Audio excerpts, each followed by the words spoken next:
Previously, I've shown you how to multiply, divide, add, and subtract integers, even some that are negative. We're going to now look at what happens with decimals. What do decimals have to do with this? Here's the story. If you can't multiply integers, you're going to have much more trouble, well, at least some trouble, doing the same with decimals. If you can't divide integers, you're going to have trouble getting to work with them with decimals. The same is also true of adding and subtracting. So I'm reliant heavily on your ability to do the work with integers as we transition into decimals. But the good news is even cheap calculators are pretty good at decimals. They don't give us a full representation of work that goes on with fractions all the time, but they are good at that.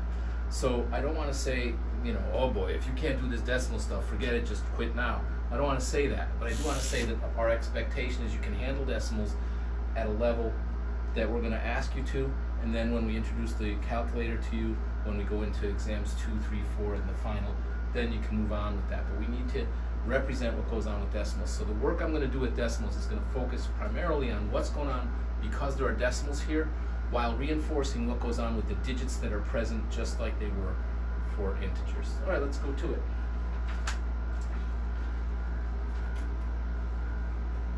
Decimal work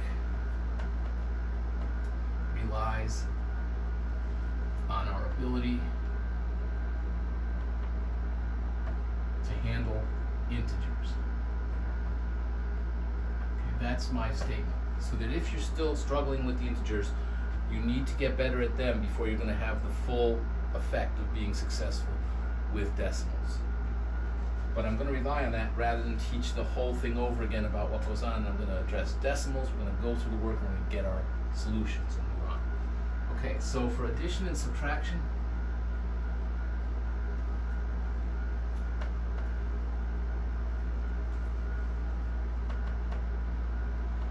line up the decimal points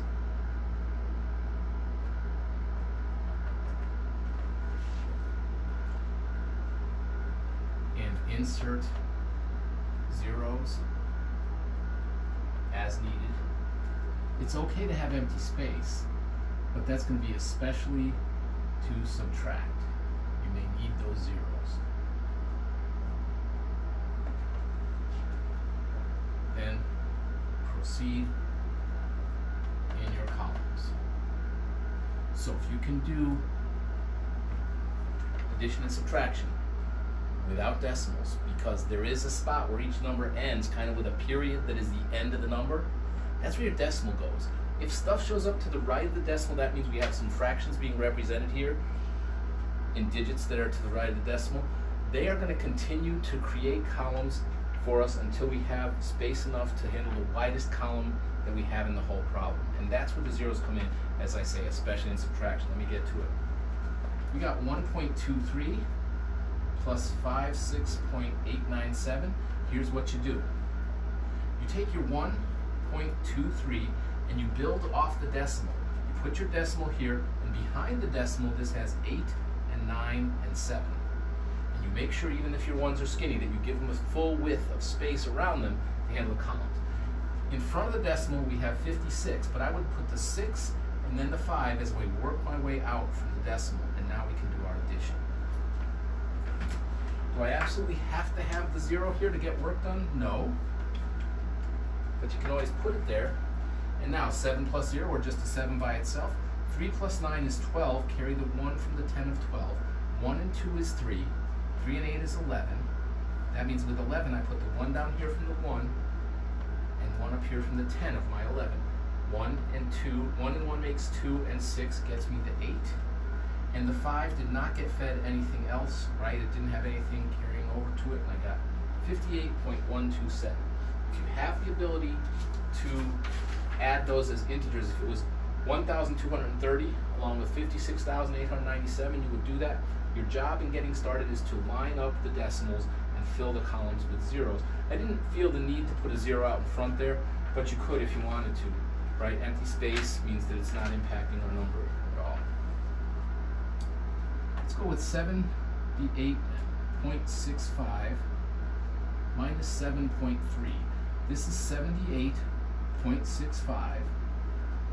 Okay, then down below I have my decimal. decimal. On its right I have just a 3, on its left I have just a 7, and now I'm doing subtraction.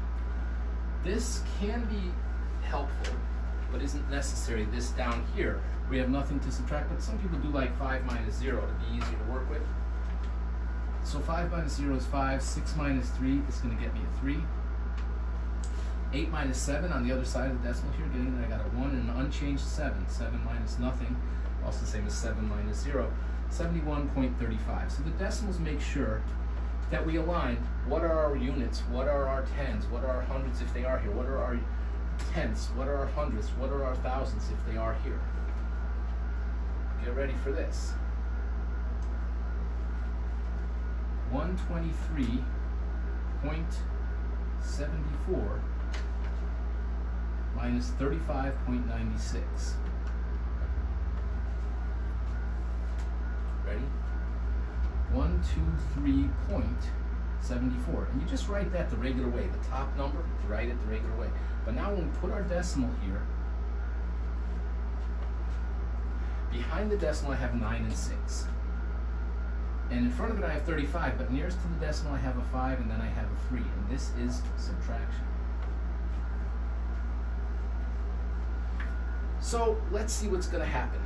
And now I'll work on that subtraction concept with you. If you're good at subtracting like 14 minus 6, awesome, stay with it, but none of us have 14 fingers, and we shouldn't take our shoes off to count our toes. Here's what we got. 4 minus 6 cannot happen. Let me take the 74, make it into 60 and 14. Make sure we can see that that's 14. I know that was 14 minus 6. Those of you who know that it's 8 are good to put the 8 down. But if I put 4 more on the 6 and 4 more on that, gets me an 8 minus 0 gets me the 8. Because if I put 4 more on this, I get to 10. 4 more on that is 18. The 1s and the 10 and the 18 aren't going to do anything for me. And I've got 4 more and 4 more. That's an 8 minus now a 0. And I got the 8. Trying 6 minus 9. Also not going to happen.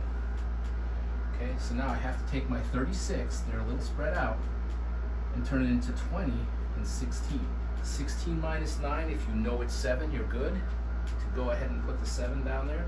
But 16 minus 9, 1 more on there for 10, 1 more on there for 17. Give me the 7 off the back of my 17. Plus 2 minus 5 is not going to happen. I'm giving you a lot of opportunities to either say, no, you definitely can't do it as 2 minus 5, so let me take 22, make it into 10 and 12. 12 minus 5. If you already know it's 7, you're good to go with that. Otherwise, 5 more here, 5 more there, that becomes a 7. 11, a little spread out, but 11 minus 3, if you know that's an 8, you can go with it. Otherwise, 7 more here to make 10, 7 more here makes 18, and there you get the 87.78. And the decimals have held their position and made sure that we kept all the work in the columns that they need. All the decimal does is anchor it like the period at the end of a sentence, which is what happens with integers. But now we can go out to the right, and I suggest you put the first number down, build from the decimal all numbers that are after that. So multiplication. Okay, multiplication is kind of the same. It has that top statement. Decimal work relies on your ability to handle integers. If you can multiply integers, then you can multiply decimals, because the digits work is going to be exactly the same. By that I mean it's going to be exactly the same. And then you're going to account for how numbers are not as big as they would be if they had no decimals. The only thing we have to do is say, well, how many digits of decimals do I owe you for multiplication? So I want to give you the statement that I have here about multiplication. For decimal multiplication,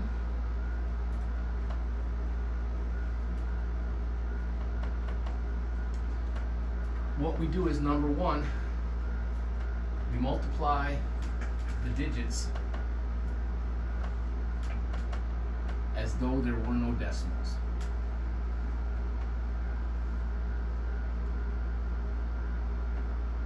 That's true.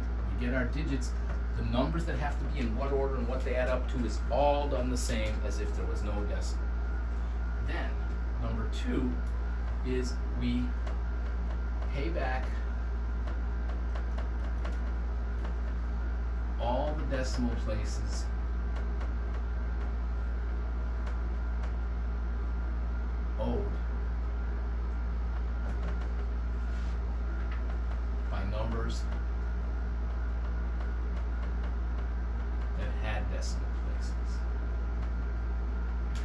time we ignore a place that's in the decimal, we make the number look like it's 10 times bigger than it was. And every time we multiply by 10, it moves the decimal. So what we're going to do, and what this means is, by sliding our decimal enough places to what I call scale our digits small enough. So it's not a memorization of, oh, I remember the voice of a teacher I had a few years ago that said this is what you do. And I don't know why to do it, but that's what's going on. This is what's happening. The digits are going to do what they're going to do, no matter where the decimals fall among them.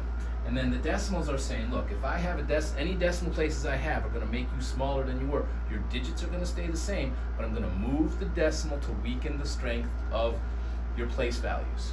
That's all it does. So, in step 1, we rely on your ability to multiply the digits as though there were no decimals. In step number 2, we rely on your ability to count the places that you owe to pay back on your final answer. That's it. So we're still going to work on our multiplication, but here's what we got. 23.45 times 6.78. Okay. What I like to do is take the one that has fewer digits and put it on the bottom, so I don't have more rows. And I got 6.78. I'll definitely put the decimal there. And you don't have to line up the decimals on this, but you do have to keep the decimals present in the numbers you're working with, so later you can come back and say, I owe decimal places. Want to take a peek ahead? We'll come back, we'll do it again later. This has 1, 2, 3, 4 decimals. This guy owes 2, this guy owes 2. Together they owe 4.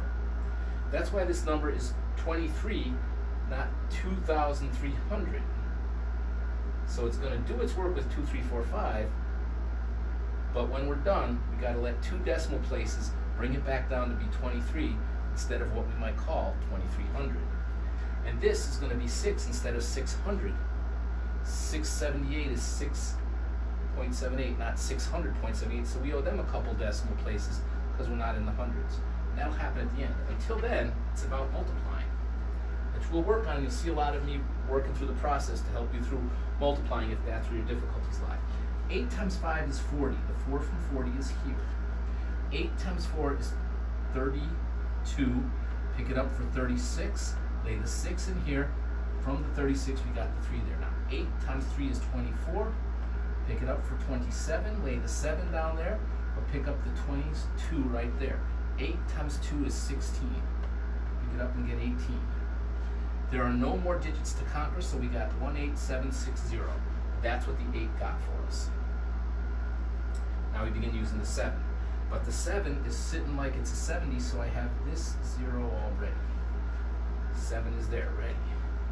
7 times 5 is 35. The 5 goes here, 3 from 35 there. 7 times 4 is 28. Getting me to pick up the 3 for 31. The 1 goes here, 3 from 31 goes there. 7 times 3 is 21. 21 plus 3 gets me 24. Lay down the 4, bring up the 2. 7 times 2 is 14. We get 16. Put our 16 right there. Notice it reached one digit. It won't always, but it did here reach one digit further to the left than the previous use of the 8-digit had. Okay. Now this is looking like 600, so I need to have a couple of zeros to get me started in the right position. When I go 6 times 5, I get 30. 0 from 30, here's my 3 from 30. 6 times 4 gets me 24, creating 27. The 7 goes in here, but 20 from 27 creates that too. 6 times 3 gets me 18. 18 plus 2 is 20. I'll put my 0 here, but 2 from 20 goes right there. And finally, 6 times 2 gets me 12, and I get 14. So I lay my 14 right there, and that also went one digit further over to the side. Now, before we finish this, I want to let you know that this is bigger than 20, and this is bigger than 6. 20 times 6 is not 12. 20 times 6 is 120. When this is all done, my number is definitely bigger than 120, but usually close to 120. It's not up at 1200, and it's not down by 12. Keep that in mind, but you don't always ever have to use it. Should be true though. Here we go. 0, 0, 0, add up to 0. 6 and 5 makes 11, carry 1 to there. 1 and 7 for 8, 1 more for 9. No carrying here. 8 and 4 make 12, 12 and 7 make 19, 1 more for there. 1 and 1 is 2, 2 and 6 is 8. No carrying. 1 and 4 for 5, and a straight 1. Okay, if these numbers did not have any decimals, it would be 1,589,910. I'm not loving the look of that 8. It's correct, but it's written a little weird. Mark that away. All right, a little better. But we don't have 1,589,910. We do have those digits, 1589910, to do the job for us. What I said earlier was we owe 2 digits for that and 2 digits for that. We owe them 4 digits.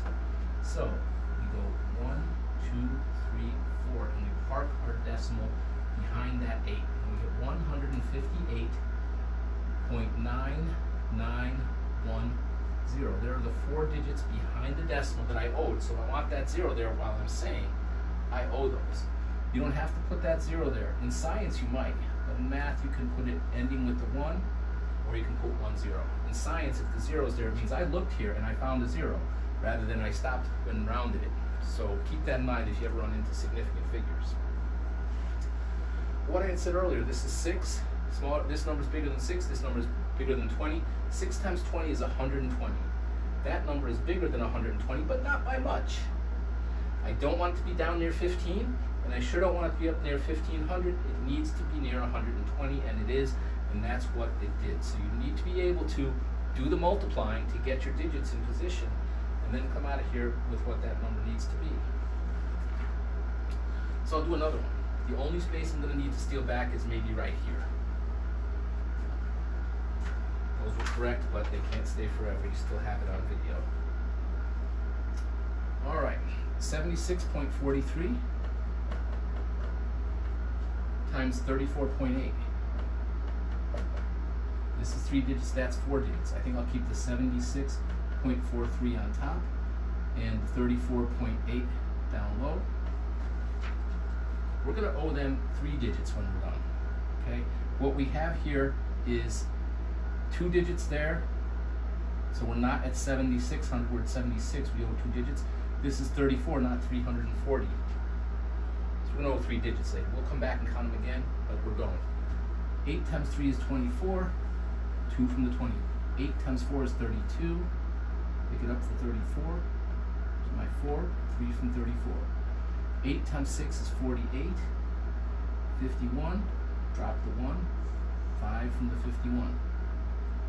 8 times 7, 56, pick it up, 61. No more digits to conquer, so 61. 61144 is what I got using the 8.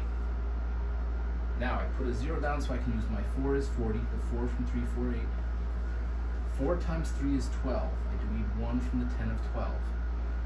4 times 4 is 16, plus 1 gets me 17. 7 there, 1 from the 10 of 17. 4 times 6 is 24. 24 plus 1 is 25. 2 for the 20, as I go 4 times 7, and I get 28, 30.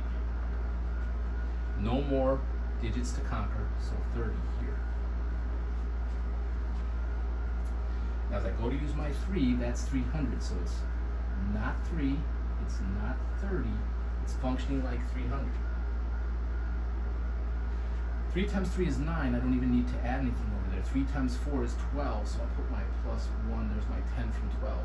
3 times 6 is 18, plus 1 gets me 19, put the 9 down, 1 from 19. And now 3 times 7 gets me 21, adds for 22. No more digits to conquer, so we put down our 22 plus. We do all our adding. 4, 0, and 0, 4. 4 and 2 for 6. 1 and 9 and 7 is 17, add 1. 1 and 2, 7, 9, no carrying here. 6 and 0 is 6, and 9 is 15, carry the 1. 1 and 3 is 4, and 2 is 6, and nothing happens to the 2. Now, without decimals, this number would have been 2,659,764, but our numbers aren't that big. We owe them 2 digits here and 1 digit here. We owe 3 digits. 1, 2, 3. So when we put our decimal down, we get 2659, and then the decimal before we hit 764. Now let's look at this. This is more than 30. This is more than 70. 3 times 7 gets me 21, and a couple zeros, 2100. This number needs to be bigger than but around 2100. Okay? It can't be 26,000 and something, and it can't be 200 and something. It's got to be there, and that's where it lands. And so if the digits are done correctly through this kind of success, I will get the 2659.764. 2,659 with 7 for the tenths, 6 for the hundredths, and 4 for the thousandths. Now division. What can I say about long division? I can say that I have seen far more people that hate long division than almost any other kind of person I can group together in my years of teaching, especially among my students. Okay, there are not a ton of people, and by that I mean all the people I know in the world who love long division. If you put them on a scale, they wouldn't make it to 2,000 pounds. Okay, I mean, let's not count math teachers because, you know, we're not like civilians. So it's not about that. Long division took me a long time to figure out how to teach. Most teachers are terrible at teaching long division because it's very easy to say, wow, that's so difficult, students can't do it, some people just don't get it, and they also get this idea, well, they can't even get a good estimate. I'm not worried about any of that. If you follow the rules of what we're going to do and you allow yourself to erase without feeling like you made a huge mistake, so don't buy those big erasers in the dollar store that say for huge mistakes. Not all erasing is for mistakes, and maybe you don't have to erase. Maybe it's data that helps you get to the division and get it done right. Okay? So what we're going to do with long division. I'm going to recap how we do long division. You got to be ready to erase. I'm not going to put that up here. If it's too big, go back smaller. If it's too small, go back bigger. You got to be ready to do that. If your first guess is not perfect, that's fine. Remember what I say. If you've never heard it before, you'll hear it now. That is, we're not here trying to guess right. If we could do that, we should be in a casino. Okay? We're here to take what our attempt does and use science, which I believe in science. You should take science of it and say, if that's known to be too big, my next move should be smaller. If mine is known to be too small, my next move should be bigger. And the thing that keeps it working is your willingness to go back and do it again, using the knowledge you got by something that was not the perfect guess. So keep that in mind. Erasers or the willingness to, you know, start up again, not from scratch, but where the number wasn't a perfect guess. So there's that. All right, long division. Number 1, find the location of your first digit for your answer. Your answer will be called a quotient. It's like from quota, and it's based on what you get from dividing. Number 2, guess that digit. Usually it is dividing 2 digits by 1 digit, and it is a guess, so it doesn't have to be perfect. But what I like to do is say, how big can I take this and still fall under that 2-digit number? You'll see it happen, but you're not looking at this monster. Even if you're dividing a 4-digit number by a 3-digit number, you're not trying to get all the digits perfect. You need a guess that's close. If your guess is right, there's less erasing, you're done a little earlier. But figure there will be some erasing, there will be imperfect guesses. Multiply your new digit from right to left. Yep.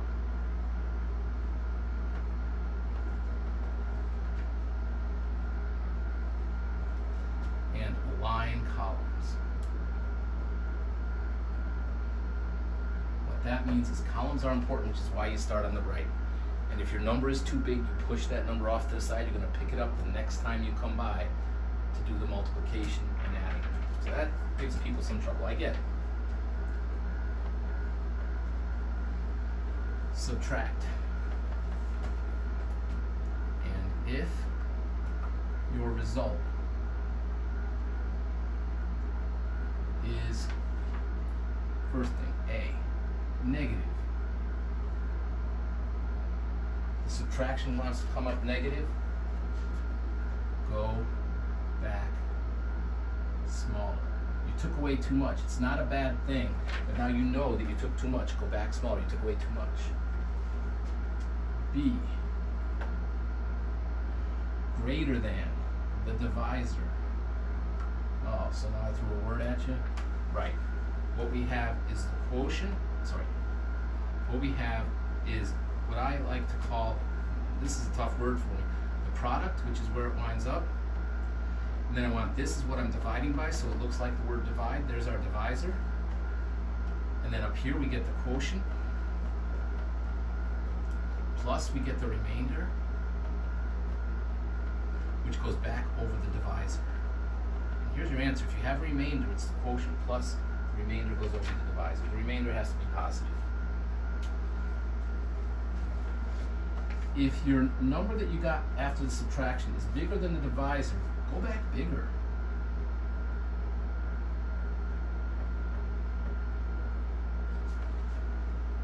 If it's neither of those, then it's good, right? Because if you come up negative, you took away too much. If you come up too big a number, you didn't take away enough. If it's good, then you drag down the next digit and go back to step 2.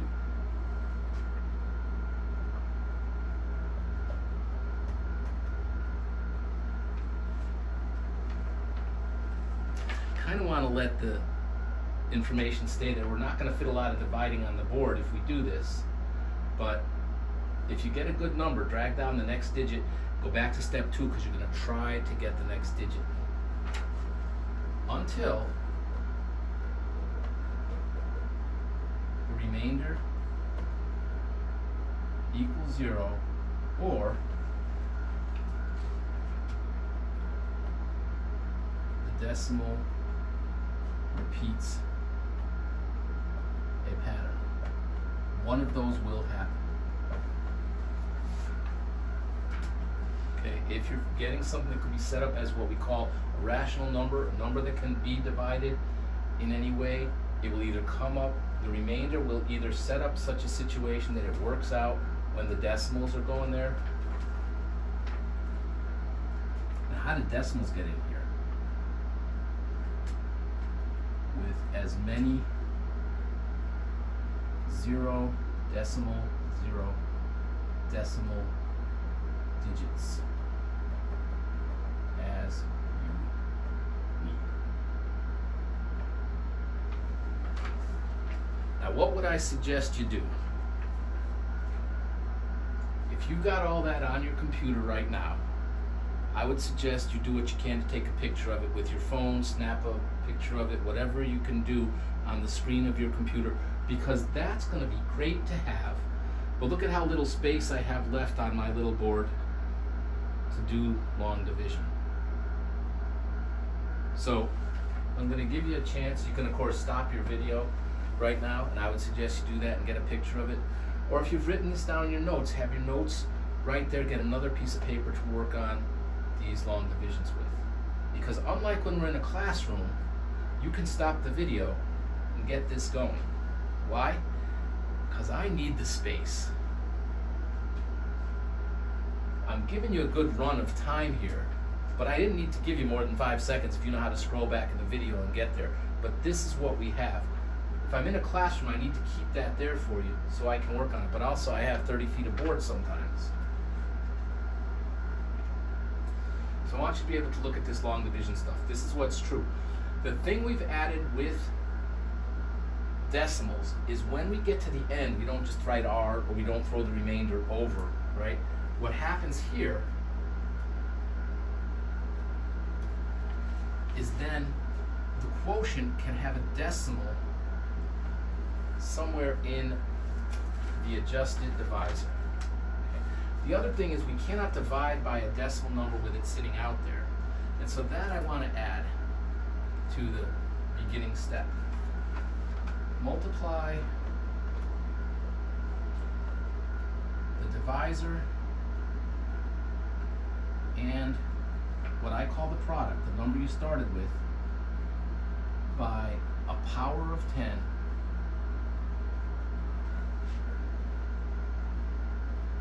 Just going to move the decimal as needed to make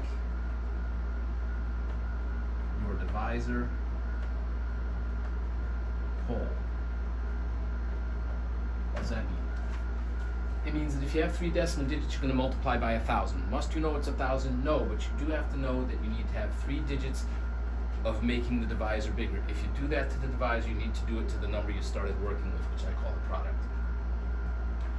And that's going to park your decimal someplace, and that's where the decimal will stay as you proceed through the work that's going to get either a 0 remainder or a repeated pattern of your decimal. So that's the difference. The stuff I put up already before the last minute was a lot of what has to do with long division in any format. The concept of having decimals to let you keep working and zeros to let you build it because you're adding empty columns, you know, columns that don't have any extra value for your digit. That's what we got to go with. This last bit here is part that you can go with to help understand why I'm going to do the things I do before I get into the dividing. All right.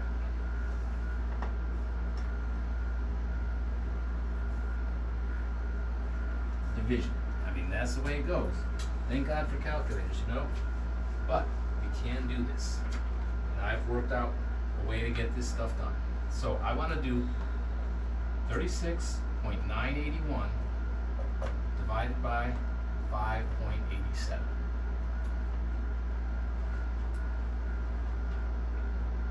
Ready? Here we go. I'm going to do it right over here. 36.981 divided by 5.87. I need that to be a whole number, so I need to multiply it by 100. I don't know if you know it's 100, but I need to multiply it by 100 on top and 100 on the bottom. So this becomes 36981, decimal now after the 8, and this becomes, when I multiply by 100, I have 587. And now I'm ready. I got 36981 divided by 587, decimal after my 8, decimal up there in my answer. And let's begin. Remember, we're guessing, we might be erasing, we're not stupid if we need to, we're smart because we continue. Here we go. 3 can't handle 500, 36 can't handle 500, and 369 cannot handle 500. They're all too small. So I'm going in this space. What I want to do is decide, let me try 36 divided by that 5. 36, if I go with a 7, I'll make a 35. It might be right, it might not. 7's going to be close, and we know what to do if it doesn't work. 7 times 7 is 49. So there's my 4 from 49. Looks like multiplying, right? 7 times 8 is 56. Pick up the 4 for 60. The 0 goes here. That's the 6 from 60. 7 times 5 is 35. Plus 6 gets me 41. Boy. You know what? 7 didn't work. Because that's going to make me go negative. Okay, let's keep that work around. But the key here is 7 was too big, took away too much. Let me try 6. Ready? 6 times 7 is 42. That's where my 4 from 40 goes. 6 times 8 is 48. 52. 2 there. From the 50 I get 5. 6 times 5 gets me 30. 35. No more digits to conquer, so I have that. 6 worked. 7 was too high. If I guessed 6, I'd be there quicker, but I'm not going to say you're dumb, you didn't guess 6. I didn't. I had a plan that got me there, though. I looked at the 36 divided by 5. I said, 35 will fit under it, but I can't go with another 5 and go to 40, so I tried my 7 and I wound up on 6. 8 minus 2 is 6, 9 minus 2 is 7, 6 minus 5 is 1, 176. Okay. So now behind the decimal, I have this 1 to bring down. And now what I want to do is 17 divided by 5, which I think is 3. And now I go 3 times 7 is 21. Here's my 2 from 21. 3 times 8 is 24, making 26. Put my 6 right there, put my 2 for my 26 right there, and then 3 times 5 is 15. It's 17. Look at that, 0 remainder. It won't always go that way. But that's what I got here, 6.3 and done. Because of the 0 remainder, no more digits coming. That's what long division did. Okay. The process of long division remains the same. Once I've set up the decimal, I leave it where it is. It's not an answer of 63, it's 6.3 because of where the decimal wound up when I adjusted them. All right. Let's try 2 more, one of these. Let's see. I want to try 4985.1136 divided by 52.63. What's got to happen here is 52.63 has to become 5200. I need to multiply top and bottom by 100 so that I can get the decimals to do what I need them to do. What that does is it takes my 4985 and behind the 11 it puts my decimal before 36. But it takes my 5263 and makes it a whole number. So now as I'm going on to do the next one, I do have a decimal place to deal with. But I got 498511.36 divided by a whole 5263. And that puts the decimal where it's going to be properly aligned for what I need to do for the size of my number. Now 449, 498, and 4985 are all too small to handle 5,000. So I have to go above the first one in the tens place. Let me just spread them out a little bit. Ones are skinny, and I did it myself. I made the problem. Okay. So I need something to go in the tens place. What I have is 49 divided by 5. I can't say 10, 50 would be too big, but I might be able to get a 9 to work. So I'm going to try a 9 right here. 9 times 3, 27. There's 2 from 27. 9 times 6, 54. Pick it up, 56. 6 goes there, 5 from 56. 9 times 2 gets me 18. 18 plus 5 gets me 23. 3 goes in. And, oh, I slid a little bit. 6 and 3. Okay, 5 has the 600. 8 has the 300. 23 gives me the 2 for the next digit. 9 times 5 is 45. And I have 47. No more digits to conquer 47. Let's go see. All right, more subtraction stuff, right? 1 minus 7, not going to happen. 50 and 1 becomes 40 and 11. 11 minus 7, do you know it's 4? 3 more there, 3 more there. 4. 4 minus 6, not going to happen. I got to take my 84 down to 70 and 14. 14 minus 6, do you know it's 8? 4 more there, 4 more there, it's 8. 7 minus 3 is 4. 9 minus 7 is 2. 2484, it's not negative, that's good. It's smaller than 5263. The 9 is perfect in the 90 position for my tens. So now I bring down this one to make me go from having 2400 to having 24,000. I now have 24 divided by 5. I cannot use a 5, be too big, and try a 4. 4 times 3 is 12. 1 for the 10 on 12. 4 times 6 is 24. Add them up for 25. 5 goes here. 2 from the 20. 4 times 2 is 8, making 10. I put the 0 here, but the 1 from the 10 still goes. 4 times 5, 20. the 1 for 21. Okay, so I'm not asking you to guess and asking you to guess perfectly each time, but I'm saying once we have our digits, we're able to say, let me look at 2 digits of what I'm dividing against 1 digit that's leading off what I'm trying to divide by. So 1 minus 2 isn't going to happen. I got to go to 30 and 11. 11 minus 2 is 9. 8 more, there's your 9. 3 minus 5 is not going to happen. Let's turn 83 into 70 and 13. 13 minus 5, if you know it's 8, great. 5 more, 18 minus 10 gets me an 8 there. This is 7 minus 0 for 7, and 4 minus 1 for 3. 3, 7, 8, 9, positive and smaller than 52, 63. So, 37 divided by 5. Not sure about this one, but I know that I can't use an 8. I have to be smaller than 8. It would already make 40 if I did 8 times 5. 7, let's try it. 7 times 3, 21. 2 from 21. 7 times 6, 42. 44. There's the 4. There's the 4 from 40. 7 times 2 is 14. Gets me 18. Put down the 8. Up. 1, 4, 8. I flubbed. It didn't mess everything up, but I didn't bring my 3 right there. Okay. Brought my 3 down. Now that's where the 1 went from the number that I made first time. Let me take you back. 21. 2 from the 21. 7 times 6 is 42. Makes 44. Under the 9 is the 4. 4 from 40. 7 times 2 gives me 14. Pick up the 4 for 18. Put the 8 under the 8.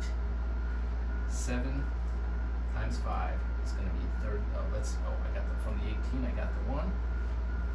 7 times 5 is 35, making 36. 36. Awesome. Why? I don't even have to borrow on this one. I got really lucky in that regard. Here we go. 3 minus 1 is 2. 9 minus 4 is 5. 8 minus 8 is 0. And 7 minus 6 is 1.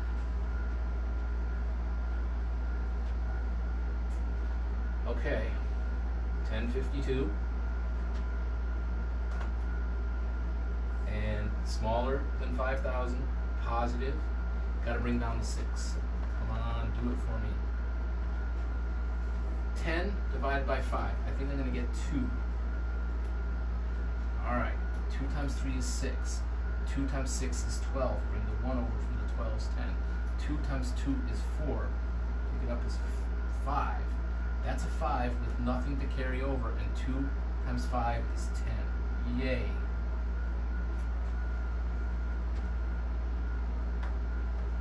I will not stand in front of a class or in front of a camera and say, see, that was easy.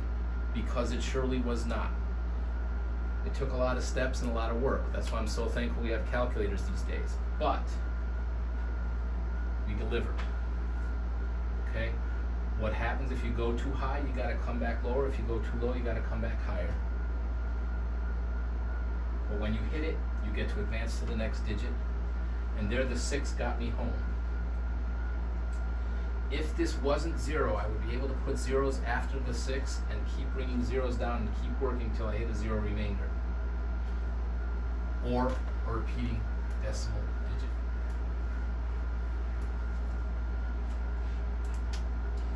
So I'm going to get one with a repeating decimal digit this time. I have 95.2 divided by 4.5. So in this case, you're saying, oh good, the numbers aren't that big. And I can appreciate that. 95.2 divided by 4.5. I need to multiply by a 10 here to get that up to 45. So I need to multiply the top by it. And I wind up with 952 divided by 45.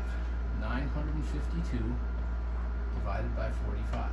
Now, 9 cannot divide by 45, but 95 can. So when I take 9 divided by 4, I think that I'm going to have 2 of them. 2 times 5 is 10. Bring the 1 over from the tens place. 2 times 4 is 8. Let's get 9. Okay, what's that? Got our 9 right here. Subtract 52.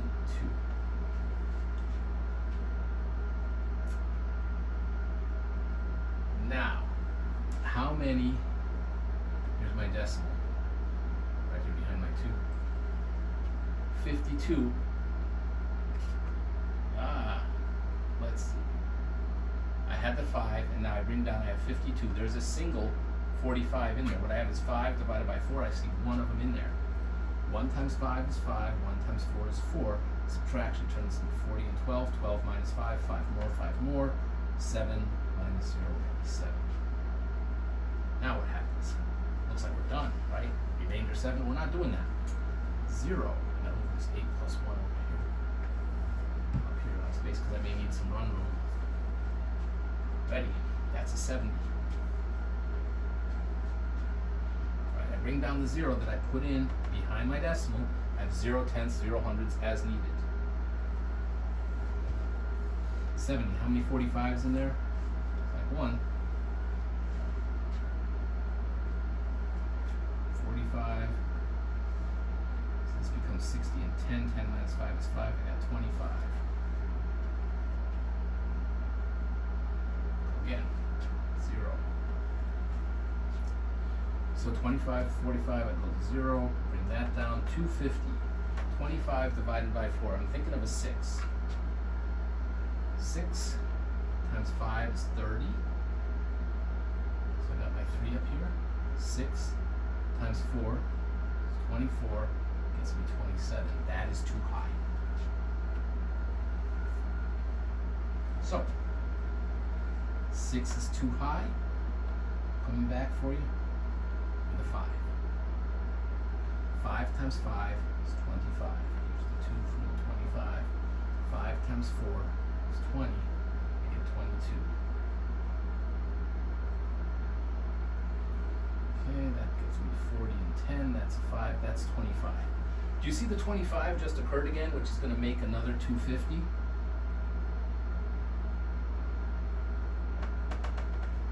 $250 is exactly what I had there.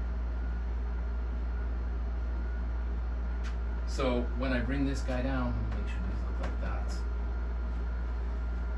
It's going to call for me to do 5 again. 5 is going to call for me to get 225 again. That's going to get me 25 again, and the 5s are going to keep repeating. This guy wants to be 21.115555.